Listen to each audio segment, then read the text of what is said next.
इस क्वेश्चन में ना एक बड़ी इंपॉर्टेंट चीज है बेटा, और जो गलती होती है वो बताता हूँ। सम ऑफ फर्स्ट 7 टर्म, पहली 7 टर्म्स का सम दिया हुआ है। हम कंफ्यूज होते हैं उन क्वेश्चन में कि मुझे सम दिया हुआ है तो S7 लगाना है या A7 लगाना है। देखो एक क्वेश्चन यहाँ पर जिसमें आप बोलता था the sum of fourth and the 8th term of the AP is 24। इन क्वेश्चन में डाउट हो जाता है। फिर यहाँ पे वो बोलता है फोर्थ और 8th टर्म का सम, मतलब फोर्थ टर्म और 8th टर्म का सम किसके इक्वल है, 24 के। तो ये गलती नहीं करनी एग्जाम में, जहाँ पे फोर्थ और 8th टर्म का सम बोलेगा तो टर्म लगाना है, और वहां पे वो फर्स्ट 7 टर्म्स का सम बोल रहे हैं तो मुझे पहली 7 टर्म का सम लेना है, और वो किसके इक्वल है, 49 के इक्वल है। मेरे पास है S7 जो है वो 49 के इक्वल है। S7 49 है और S17 जो है वो 289 है। मुझे निकालना क्या है, find the sum of first n terms. मुझे SN निकालना है। मुझे SN निकालने के लिए A और D चाहिए, बिना A और D के मैं नहीं सॉल्व कर सकता। मुझे क्या करना पड़ेगा, इन दोनों इक्वेशंस को निकाल कर बनाकर सॉल्व कर कर A एंड D निकालने हैं। S7 का फॉर्मूला क्या होता है, 7/2 2A plus 6D is equal to 49। इन दोनों में से क्या कॉमन आ रहा है, 2 कॉमन आ रहा है, अंदर बचेगा A plus 3D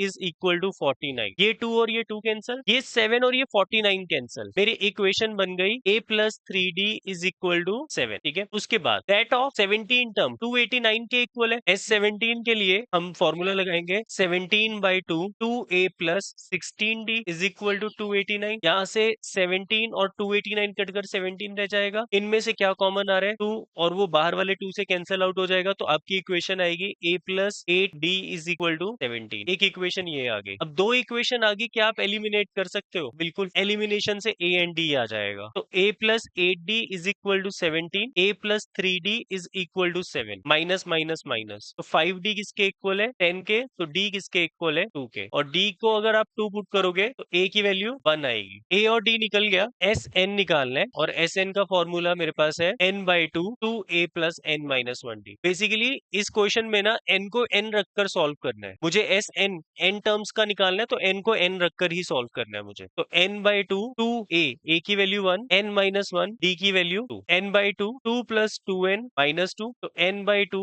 into 2n, 2 से 2 कैंसिल, आंसर कितना आ गया, तो ये सम ऑफ n टर्म्स आ गया। और ऐसा हो भी रहा था, देखो आप बोल भी रहे थे ये वाली चीज कि पहली 7 टर्म का सम 49 है, स्क्वायर हो रहा है, 17 टर्म का सम 289 है, स्क्वायर हो रहा है, तो n टर्म्स का सम क्या होना चाहिए था, n स्क्वायर होना चाहिए।